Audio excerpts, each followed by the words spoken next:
Welcome to MSP Unplugged. We're joined by none other than Karl Palachuk, and he will be talking about a couple things going on in his world and involved with a lot of things happening in the industry as well. But I am your host, Paco. This is your live show where we discuss different ways to run your IT business, whether it's managed services, consulting, break fix, or anything in between. But before we go into our topic, I'd like to go ahead and introduce not only one of my guests, but two guests. I have none other, as I mentioned in the title, we have Karl Palachuk of Small Biz Thoughts. Karl, how are you doing? Very good. Thanks for having me. Perfect. And then we also have Jeff Grenier over at Fireland IT Services. Jeff, how are you doing today? I'm doing great. Perfect. And I appreciate Jeff being a trooper. We were just talking beforehand. He is on a client site and he did make the time to join us today. So I really appreciate you cutting out a little bit of time just to kind of talk with us a little bit more on some of the endeavors you and both Karl have, and then just everything going around the communities going on right now. Glad to be here. Perfect. Now, normally I would go ahead into a call to action, but I'm actually going to save those to the end of the actual show.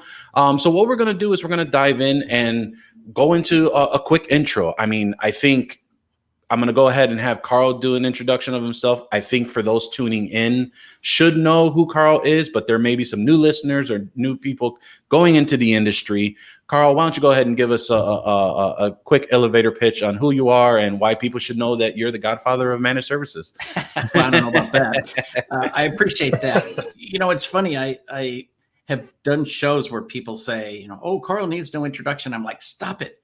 Literally 50% of the listeners probably have no idea who I am. They may have read a book that I wrote, but they didn't connect the name with the book. So I have built and sold 2 managed service businesses in Sacramento, California.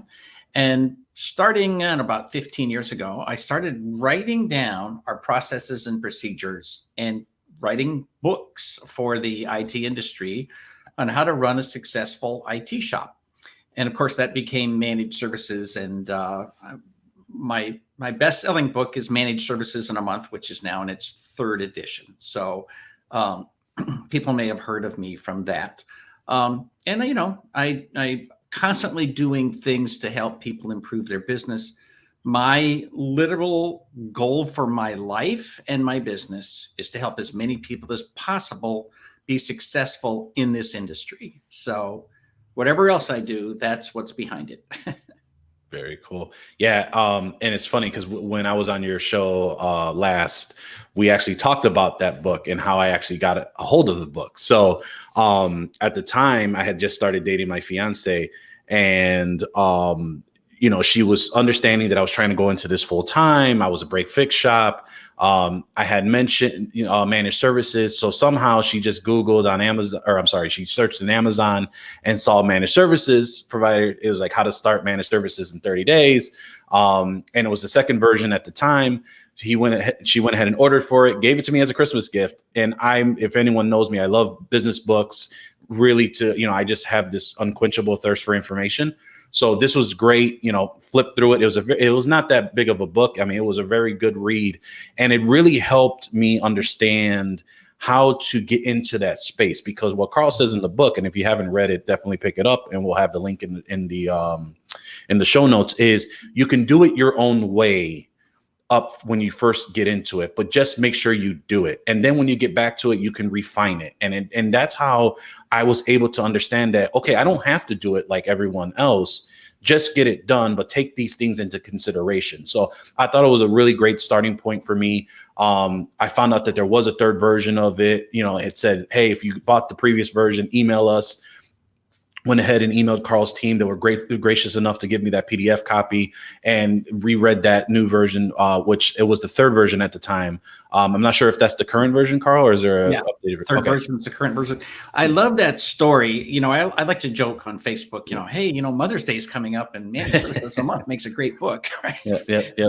But that I I loved hearing that story the first time, just because it was like somebody actually gave this as a gift and it was appreciated. Like that's, yeah. You're a nerd when they make services in a month for Christmas. So Absolutely. So so great things on that as well. Jeff, why don't you go ahead and give us just a quick intro on kind of what you do and how you landed to Fireland IT Services. So back when I was 17, I've always had an interest in technology. I started as an IT administrator for the Christian Missionary Alliance. Worked from there. I worked at a GM factory that it was slated for closure.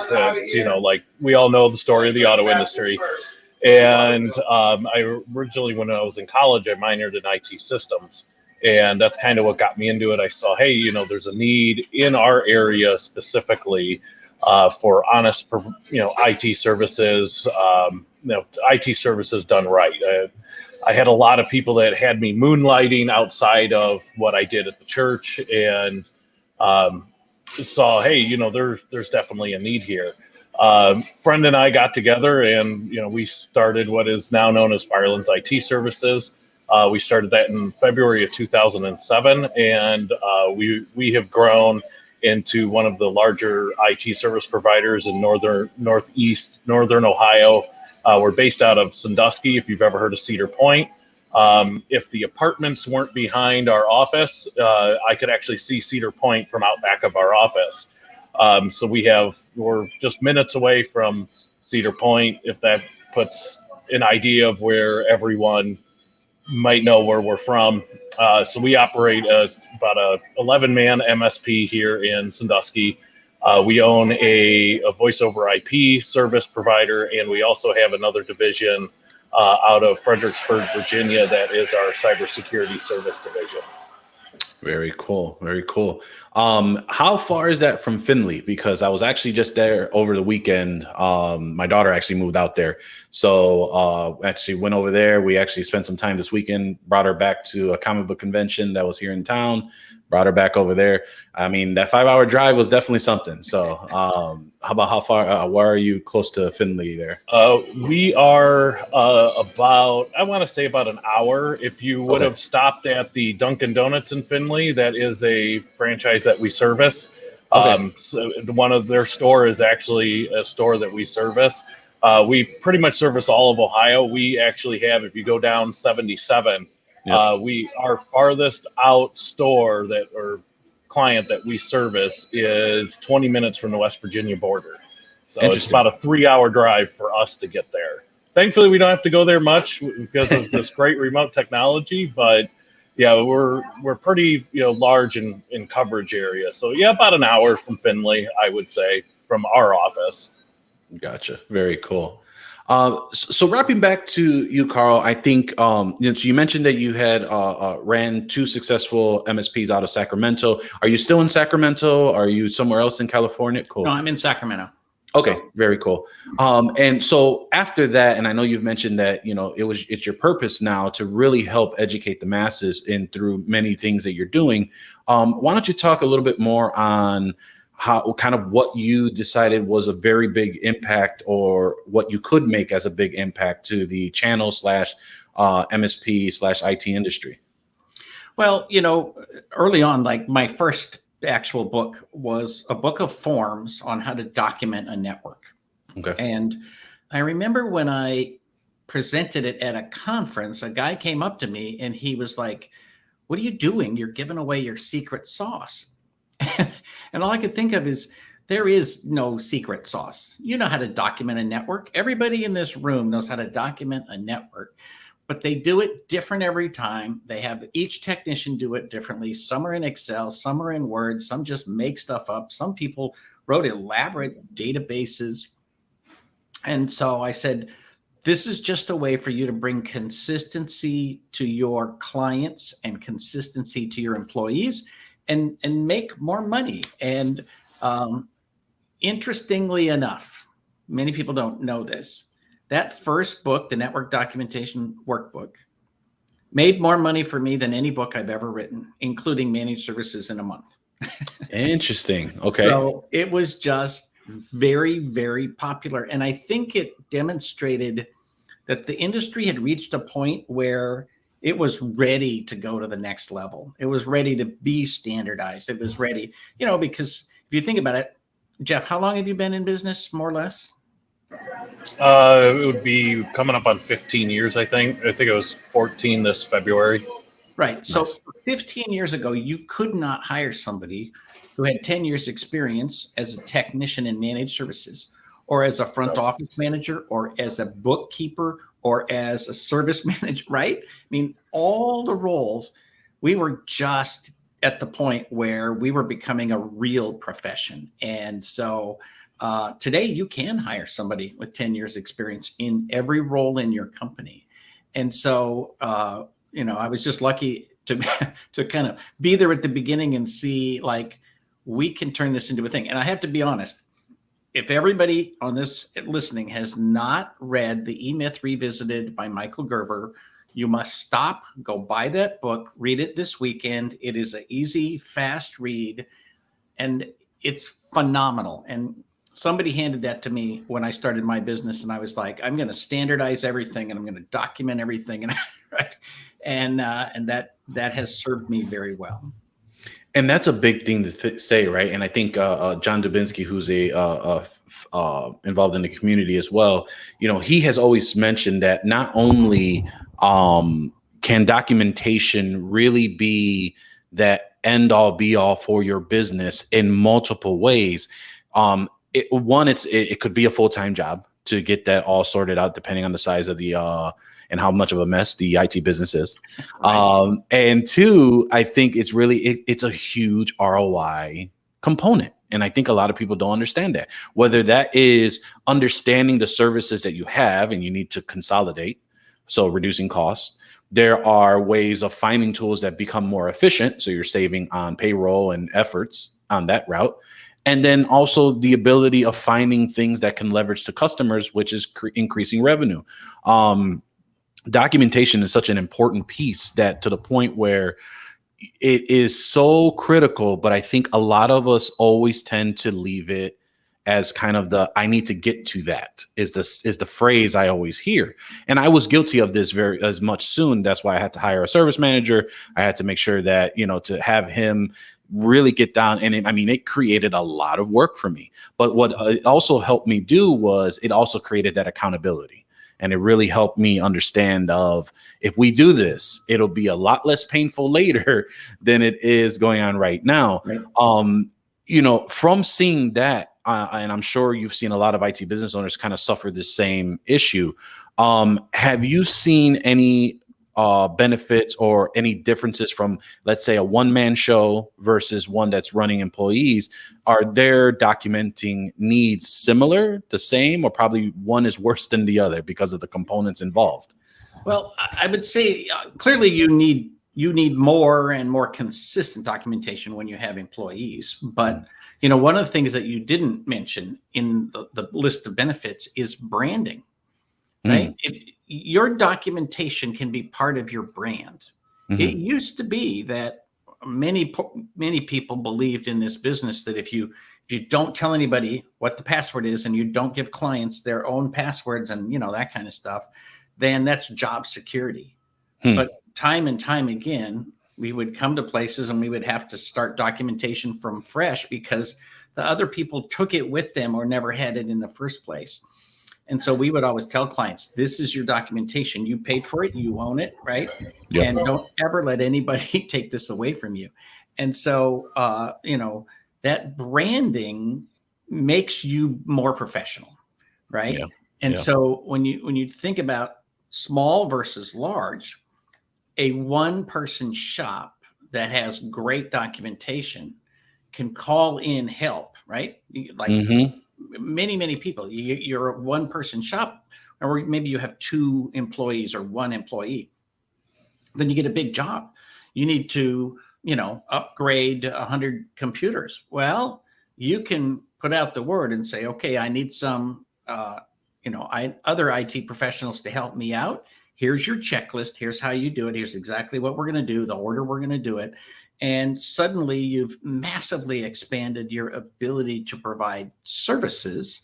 And it's only because you have good documentation, right? Which includes your checklists as well as documenting what the systems look like. So it's a huge tool for a company of any size. And you know what? This is interesting. When I take on a new coaching client, doesn't matter how big they are. I've had coaching clients 10, 20, $50 million. They all have one need that they feel stronger than anything else. We need to systematize our SOPs and we need to create better documentation. Everyone has that issue, from one-person shops to shops in 7 states with 50 million in revenue.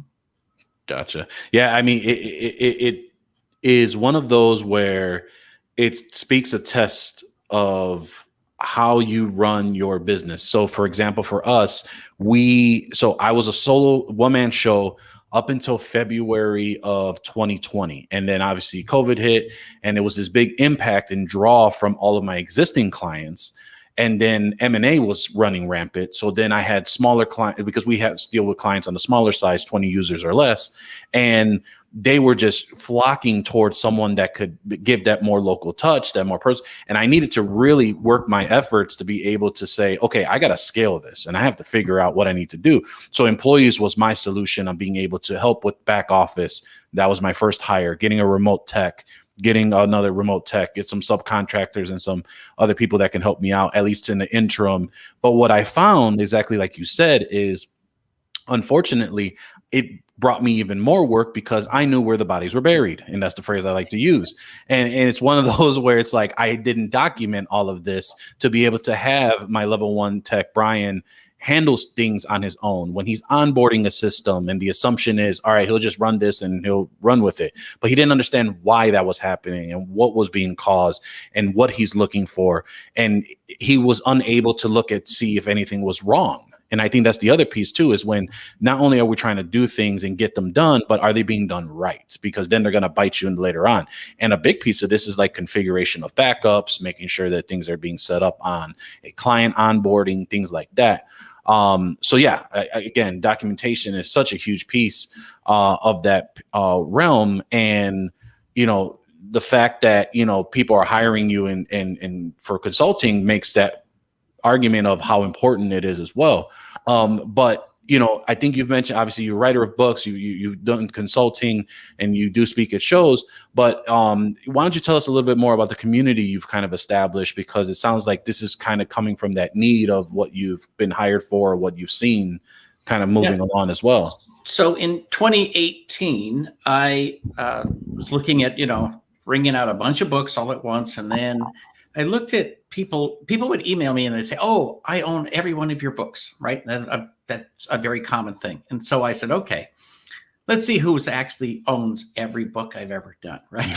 So I looked at all of my sales reports for all the years. And I realized that over the course of time, people end up spending a lot of money, but there's important books that they don't have. And I decided, you know what? I'm going to create a program where there's one flat fee and you get everything I've ever done and everything I'm going to do. And so I created the Small Biz Thoughts Technology Community. And we basically took all of my books in audio format, every format we had, put them in there. So if you want the Kindle version, you can just download it. Then we took all of our recorded classes and put those in there. And then all of our audio programs and all of our trainings and all of our handouts and all of our checklists. And basically we still haven't published everything that I've ever done, but we're gradually putting even that in there. And so whenever anybody asks me, hey, do you have this, I can now just point them to it in the community. I don't have to say, go over here and buy it. You can still buy it. I'll be happy to sell you everything, but it's right now it's $10.99 and beginning in January, it'll be $11.99 for the year. And that also gets you every live class that we produce every year. So over at greatlittleseminar.com, like right now, Rayanne Buccianico, who I think just right as we started this, she started teaching a 5-week class on financial processes for IT consultants. amazing class. And she always gets over 20 people, and sometimes 30, 40 people in that class. And so we took all these classes, but we have a bunch of them. So every year we do 10 5-week classes. They're $300 each, but you can get all of them at no additional charge if you're an annual subscriber to our community. And it's just a way for me to sort of flip the finances around and say, you're either in or you're out. Sure. And, if you're out, that's cool. You can pay full price. But if you're in, you get literally $20,000 or $30,000 worth of value, just for the asking. And then in the COVID, when that hit, I started holding weekly meetings instead of monthly meetings, and it's just kept going. And so even today, a year and a half later, we have a meeting every single Thursday, and anybody who wants to show up and ask questions or just talk can show up.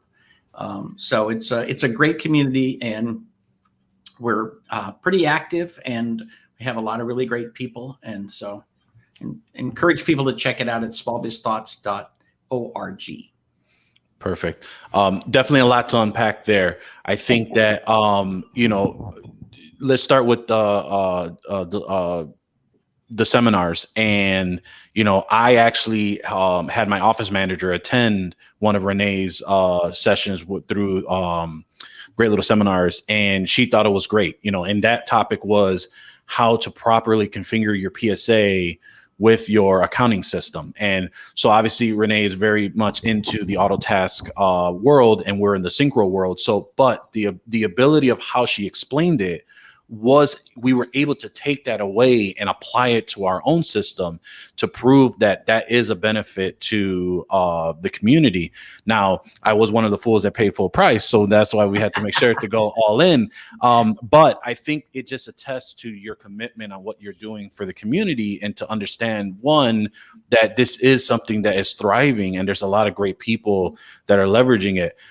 Jeff, I know I kind of kept you in the corner there and throughout a lot of this as we're talking with Karl. Can you share a little bit more about how maybe you have leveraged Karl's community, similar to kind of your growth on trying to just be a better IT business owner? I'll be honest. I've read most of Karl's books when we were starting. So a lot of our processes, a lot of our, the ideas of how we run our business came from Karl, and the books that he's published. I will be the first to admit, Karl's a great resource to the IT community. The books are truly invaluable. So, if not trying to, pump up Karl or anything, and full disclosure, this is not a paid testimonial. But Thank you, sir. there is, a lot of value in that community, and a lot of the stuff that he sends out in the emails, and just the content in the Small Biz Thoughts community, even the business owner to business owner discussions with Karl removed. I've seen, a lot of these people sharing, experiences with each other, and, helping each other, giving each other advice, and the community that he's built's great to be in. It's, same thing for, the MSP Unplugged community. I'm in that one too, and listen to that faithfully. And there's a lot of good help in those communities, and you shouldn't ever be afraid to reach out to another person, because this is IT. Nobody knows it all. Karl might be the godfather and everyone thinks he knows it all, but I'm sure Karl will be the first to admit he doesn't know it all. He's good at it, but we're all learning. And the further that technology goes, I don't know it all. I know, Paco, you've said 1,000 times, hey, we're all learning we're all aboard this train, and it's still moving. But these communities are great to reach out to, and somebody might even have an idea of, hey, maybe this thing that you read in one of these books doesn't work for you. And I've found that too. I've tried to implement a lot of the stuff that I've read, but I've had to tweak it for our specific business, or get ideas from other business owners. And I found, hey, this works great, but the documentation is everything. For who always says that documentation is life, or that's John. It's John Dubinsky. Yeah, yep, that was John. Yeah, he's right. You can't get help from another source that you can use, or even as our team. If I don't document something, everything starts falling apart. Karl, I believe you have a book on documentation, and that is absolutely something to read right there.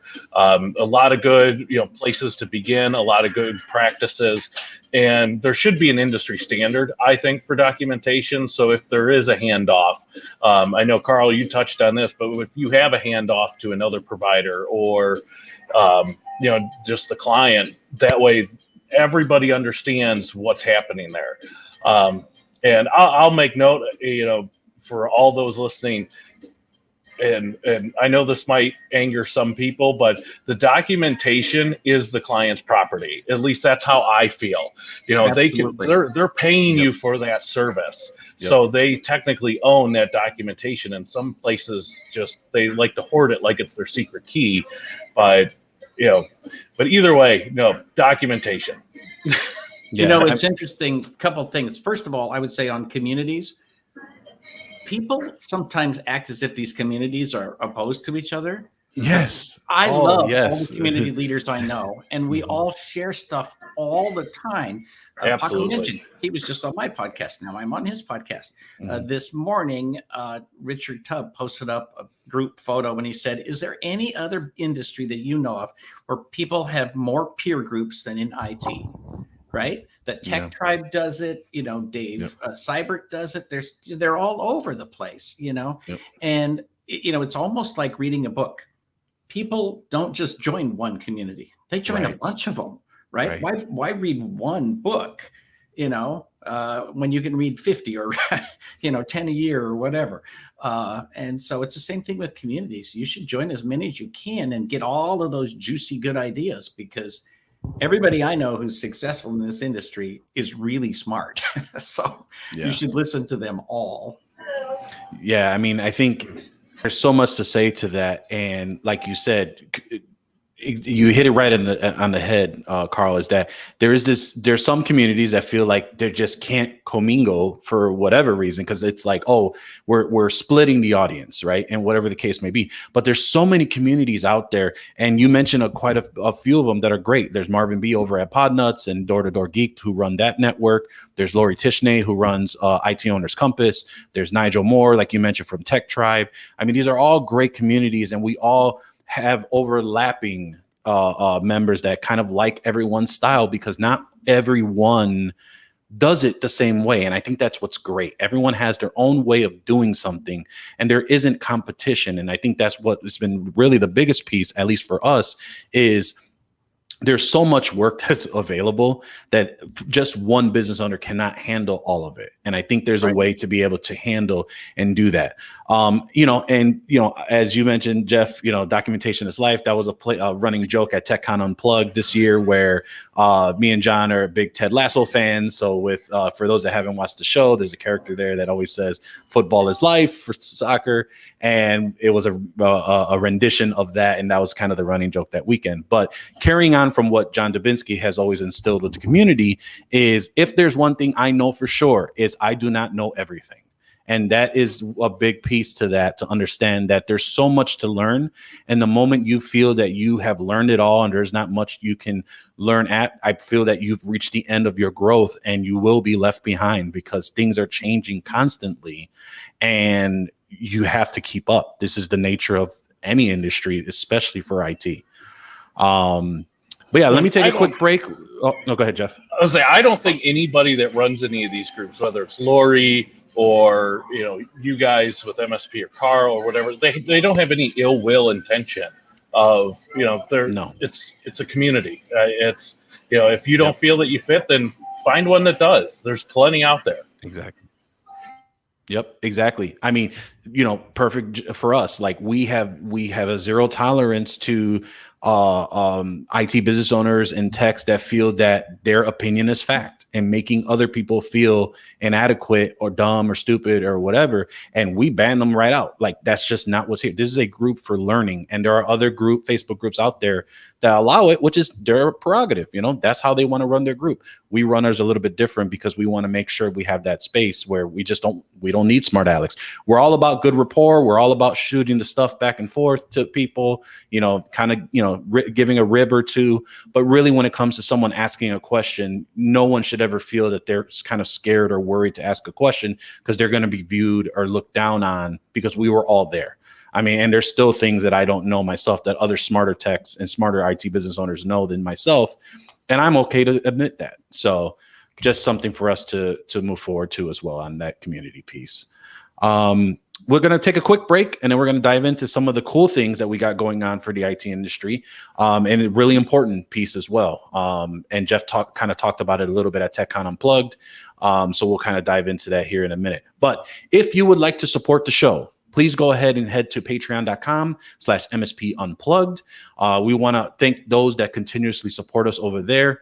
Your contribution, which is about $1 a show, which something we may be changing for subscription-based, quote unquote, is what actually helps you gain access to the private Facebook group. So if you're an IT business owner, you're an MSP, you're a computer repair shop, you're a hybrid, anything in between, we have a community that will allow you to hopefully give you a safe space to ask your questions, gain knowledge, and get access to some early stuff that we have going on, such as our events, new important news that are coming from the community, and it just helps build a rapport all around. I think I saw a post the other day where there was a couple that had actually had their car break down on the middle of the road, and one of our community members who they met in the community went over, picked them up, and brought them safely to where they needed to be. So, and she put a big shout out into the group to really said, like, if it hadn't been the community, they would have never met this member. So it was a really great story to understand that camaraderie and that rapport is good because you build lifelong friends as you kind of go through all of this, and you find some people that are similar to yourself and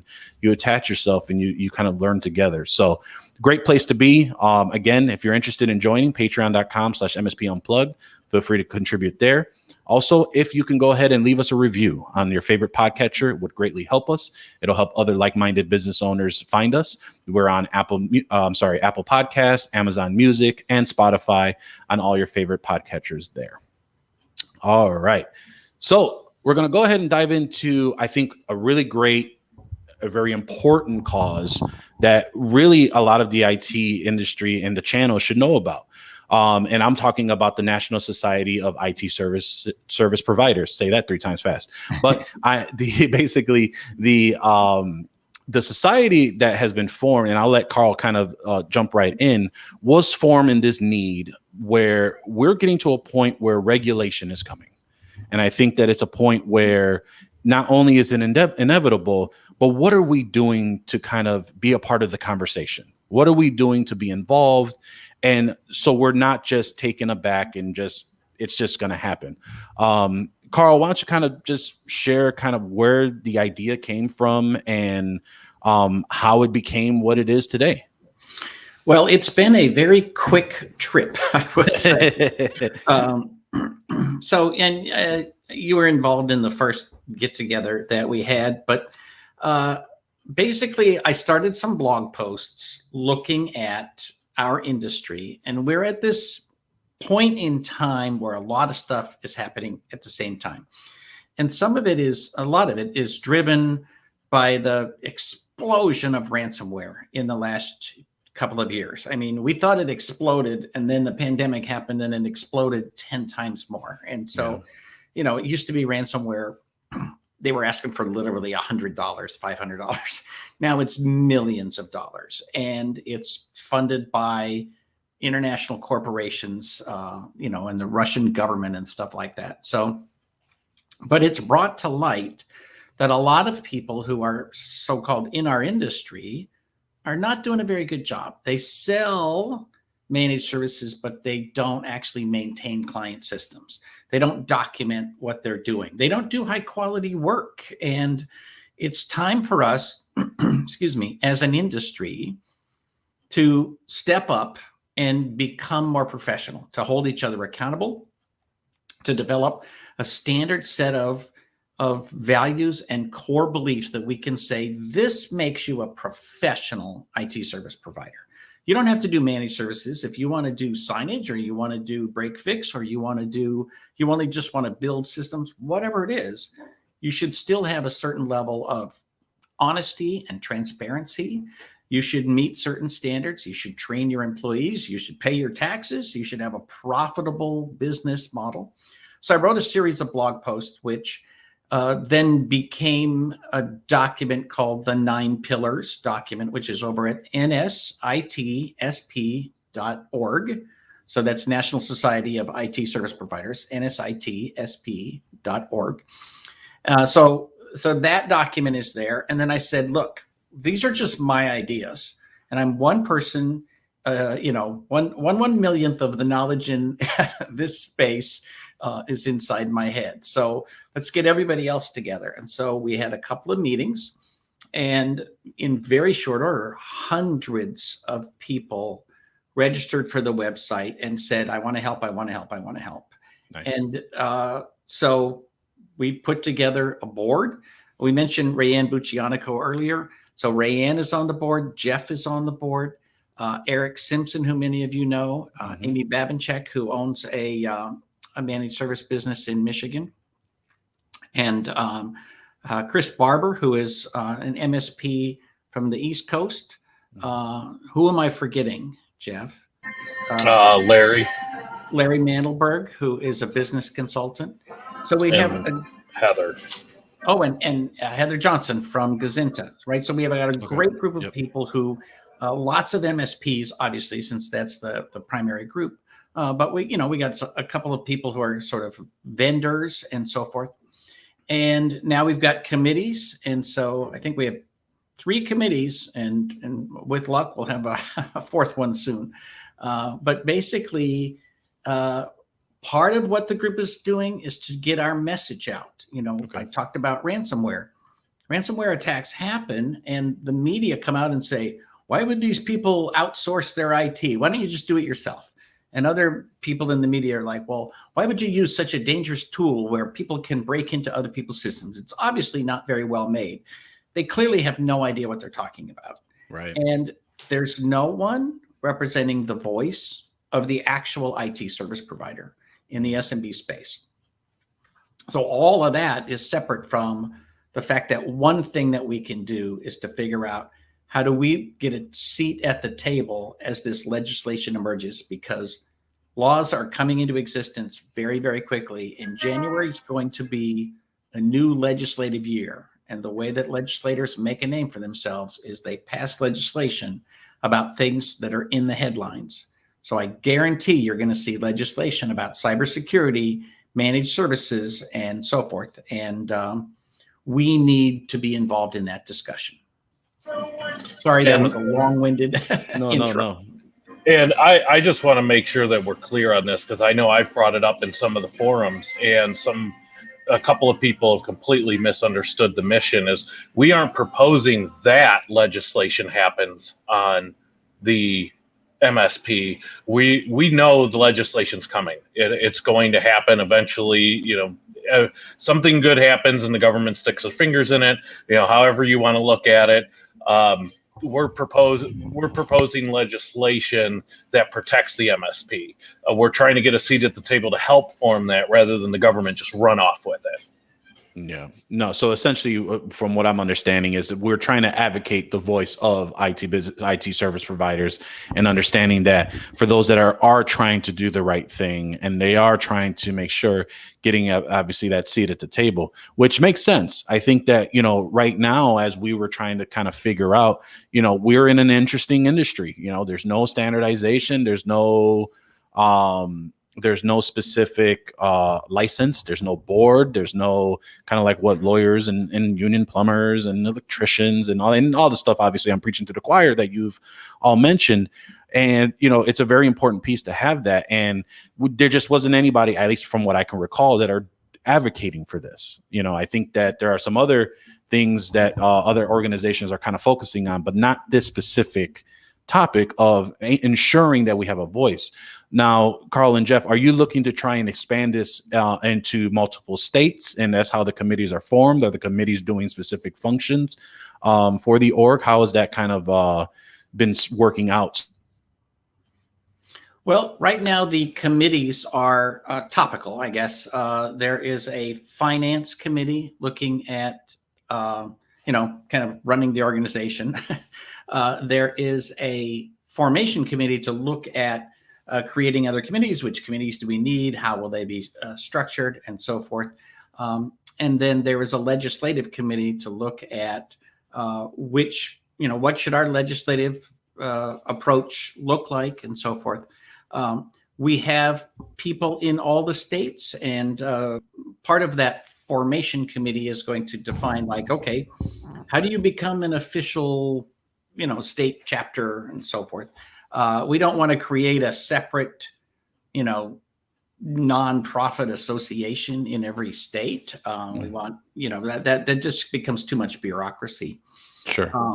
But we are a 501c6, which means that we're a nonprofit, but we're not a charity. So the board set a membership fee of $100 for a year, it's intended to be so cheap that it's a no-brainer for if you're in this industry, right? Sure. That it better be less than an hour's worth of labor if you're watching this podcast. And so, you can't afford it. And then that allows you to be a voting member. But that membership allows you to participate and run for office and so forth and so on. And so Jeff is one of the first board members and is helping to kind of figure out where all of this is going.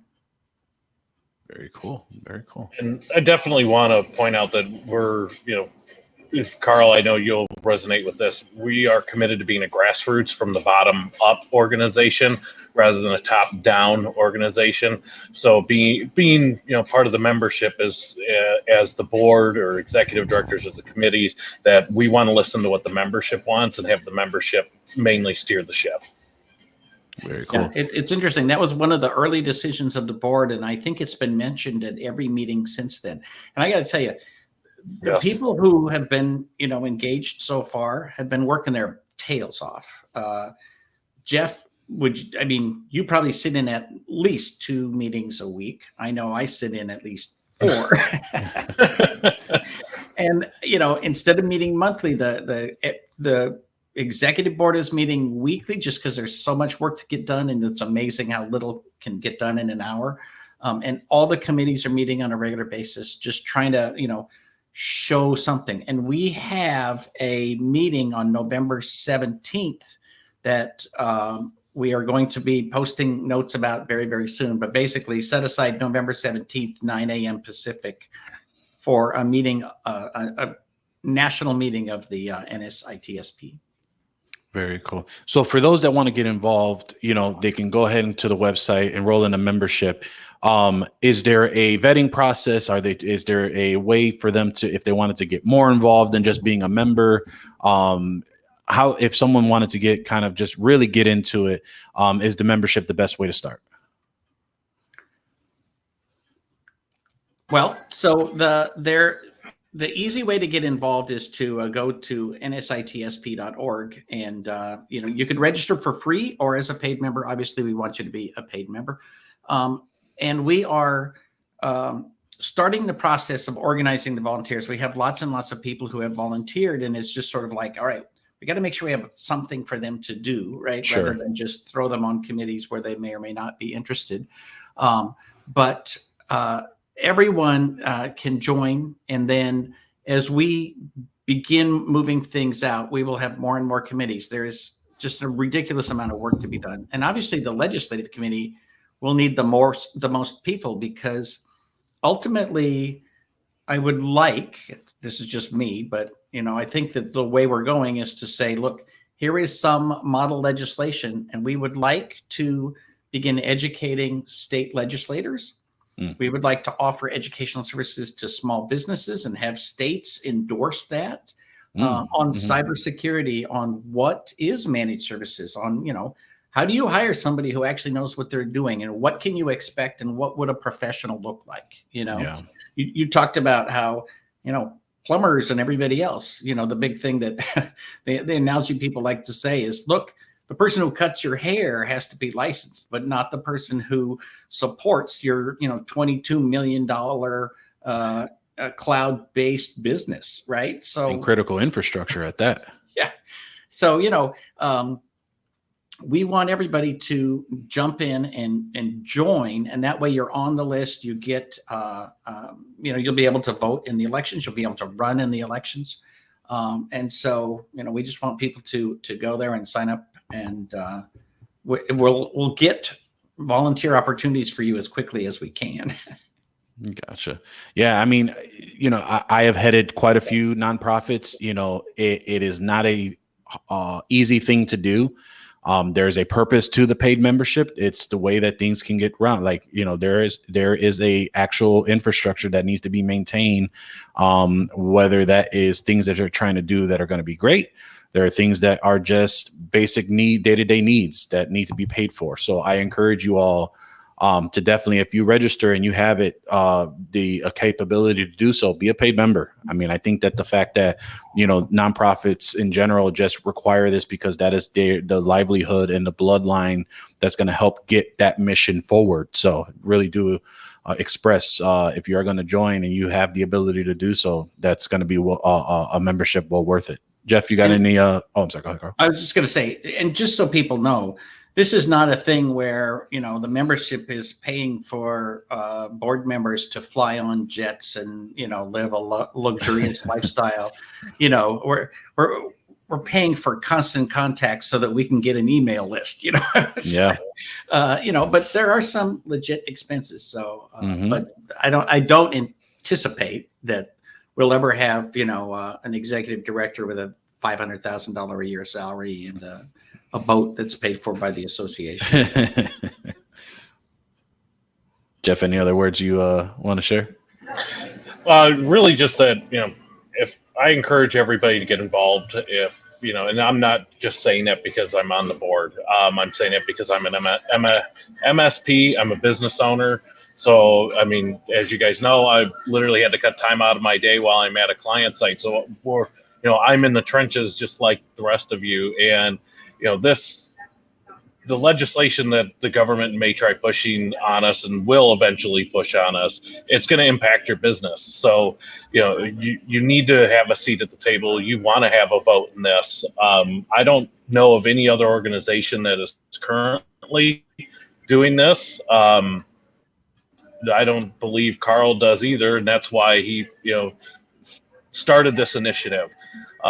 This affects our industry as a whole. And, I really encourage people, hey, if you want to be at the steering wheel of your future and how your business could be affected, that, yeah, definitely get involved, join. We're, like Karl said, we're looking for the volunteers, and they're really needed. Definitely. The more brains, the better. All right. Yeah. Awesome. Yeah, no, great. We'll make sure we have the link, into the show notes as well. Man, it's funny. I actually pre-show, we talked to both Karl and Jeff. I said, we'll see how this rolls. We may get to the 30 minutes. We may go to the top. We're literally almost at the top of the hour here. Karl and Jeff, is there anything you want to share before we kind of just start rounding out the show? Well, I just want to note something that Jeff touched on, that with legislation, there are people who say, no, legislation is evil. And it's like, I'm sorry, but if you've seen, I've done 3 blog posts now on the CISA documents, where the Cybersecurity Agency of the United States of America is giving advice to small businesses on how to hire and manage service provider. And it's actually couched in terms of, be wary. These are the things you need to know. And that's not good. We don't want to be perceived the way the used car industry is, right? When people say managed service provider, I don't want them to think, oh, those people who rip you off and take your money and then they don't provide any services. And then when you get hit with ransomware, they're nowhere to be found. Like, we as an industry need to literally step up in terms of professionalism. And so the legislation is coming. And I just had a blog post over the weekend that, part of one of the CISA documents is really, it's got a kind of dramatic advice that your clients should be expecting you to provide them with the telemetry from inside your RMM of how their system is monitored, who touches it, who sees it, how that data is separated from other customers. And it should be something that they can, get a printout of and take with them. As far as I know, there is no RMM that makes that possible today. But if the government is telling your clients to ask for it, it will show up in requests for quotes. And it will start at, state agencies and big organizations, and it will work its way down to us. Yeah. That's the kind of change that the government is pushing. And we have no voice in it whatsoever at this point. So, this idea that you can, put your head in the sand and pretend that legislation won't happen to you, it's coming. Some of it is just regulation. Some of it is just a note that some bureaucrat threw up on a website, but that doesn't mean it doesn't affect you. And we don't have a seat at the table. The only way to get a seat at the table is to build our own seat. So that's what we're doing. Yeah. Well, look what Louisiana did. I mean, they're a great example. As they threw legislation on MSPs to register with the state, and they don't. If you really read it, they don't understand the first thing about what our industry does. Right. Yeah. But it's defined in law now. Yeah. Correct. Yep. And I think your co-host on the Killing It podcast, Dave Sobel, even did an episode about how Louisiana, and I think he even had the member on his podcast to talk with him too, right? Yeah. Yeah, the Secretary of State. And theirs only luckily applies inside state agencies, but we want the model legislation that gets copied everywhere to be much better quality than that, in my opinion. No, I agree. Again, for those who are concerned, are even possibly thinking about trying to be involved, head over to the website. Again, the website is nsitsp.org. Sign up to be a member. Encourage you to be a paid member because, again, those dollars do help. Karl, Jeff, really appreciate you coming out. I know we had this booked for a while. Jeff, I know you were in the trenches, so I really appreciate you cutting out some time because it just shows how important this is. And I'm referring to the organization, not the show. So really appreciate you making time. Jeff, if anyone wanted to try and get a hold of you, what's the best way that they can find you? They can email me at jgrenier, that's JGRENIER @firelandsit.com. They can find me on Facebook. Feel free to message me there. I'm okay with that. I'm also in the MSP Unplugged and also in the NSITSP forums, as well as on LinkedIn. Very cool. Karl, if anyone wanted to reach out, know more about you, what's the best way they can reach out? Well, smallbizthoughts.com and smallbizthoughts.org. I have a weekly newsletter that goes out to about 10,000 people. So if you really want to keep up with me, that would be the place to go, is sign up for that newsletter.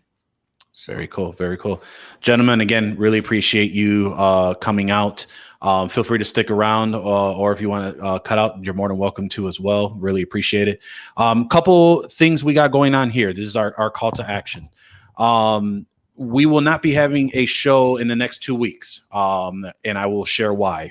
I myself will actually be in the Acronis, or not in, but at the Acronis CyberFit Summit in Miami, Monday through Wednesday of next week.